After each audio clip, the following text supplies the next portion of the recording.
Soy una estructura de forma ovalada, que constituye la porción dorsal del diencéfalo. Transmito aferencias sensitivas a las zonas sensitivas primarias de la corteza, pero es más que una simple estación repetidora. Mi función principal es la integración de la información sensorial dirigida a la corteza. Transmito la mayoría de la información que alcanza la corteza cerebral y además integro diversas modalidades sensoriales y facilito o inhibo las proyecciones hacia unos lóbulos u otros. Es fundamental para el mantenimiento de la actividad cortical.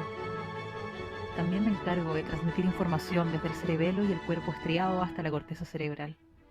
El cerebelo y cuerpo estriado son centros que modulan las vías motoras descendentes de la corteza cerebral. Casi toda la información sensitivo-motora pasa por el tálamo antes de llegar a su destino. Estoy organizado en diferentes núcleos con diferentes funciones. La única información sensorial que no hace relevo es la olfativa, que pasa directamente del bulbo olfatorio a la corteza cerebral. El resto de sentidos, gusto, visión, tacto y oído, relevan en los núcleos que compongo para después proyectarlo a su área correspondiente en la corteza. Pero además de la información ascendente, también me ocupo de la descendente, la información que envía la corteza a otras áreas.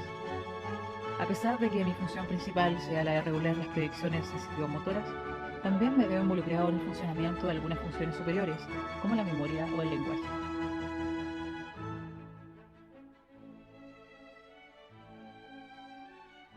Los núcleos de relevo se suelen clasificar en 4 grupos con respecto a la lámina medular interna: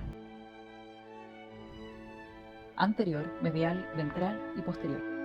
El anterior participa en la memoria y emociones conectado con regiones de la corteza del cíngulo y frontal. El medial consta de 3 subdivisiones, cada una conectada a una región concreta de la corteza frontal. Recibe aferencias de los ganglios basales, el núcleo amigdalino y el mesencéfalo. Se le ha involucrado con la memoria. El ventral es importante para el control motor, transmitiendo información desde el cerebelo y los ganglios basales a la corteza motora. El posterior consta del geniculado medial, geniculado lateral y pulvinar. El medial es componente del sistema auditivo.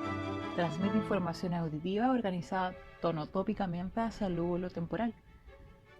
El geniculado lateral recibe información de la retina y envía información visual a la corteza visual primaria del lóbulo occipital. Y el pulvinar proyecta áreas de asociación parieto-occipito-temporal más desarrollado en humanos. En cuanto a los núcleos de proyección difusa, están localizados en la línea media o en la lámina medular interna. Los núcleos intralaminares proyectan hacia estructuras límbicas, las cuales gobiernan la activación de la corteza y quizá participan en la integración de submodalidades sensitivas. El núcleo reticular regula la actividad de otros núcleos talámicos basándose en su control. Participa en la percepción consciente del dolor y en la generación del dolor crónico, ya sean cefalias, neuralgias, dolores musculares o articulares, subiendo o bajando el volumen de nuestra sensibilidad al dolor. El dolor es una experiencia sensorial y emocional. La respuesta emocional a la sensación dolorosa la transforma en sufrimiento. El dolor en sí mismo no es sufrimiento, se torna sufrimiento cuando le añadimos una emoción negativa. ¿Por qué la emoción aumenta o sostiene el dolor? Porque la emoción negativa hace bajar el umbral de dolor. Es un mecanismo de defensa para detectar amenazas, reforzando así el desequilibrio talámico. La manera de regularme es a través de la piel, ya que ésta se haya conectado a dicho órgano por fibras nerviosas específicas que corren por el llamado sistema espinotalámico. Este sistema modula la percepción del dolor.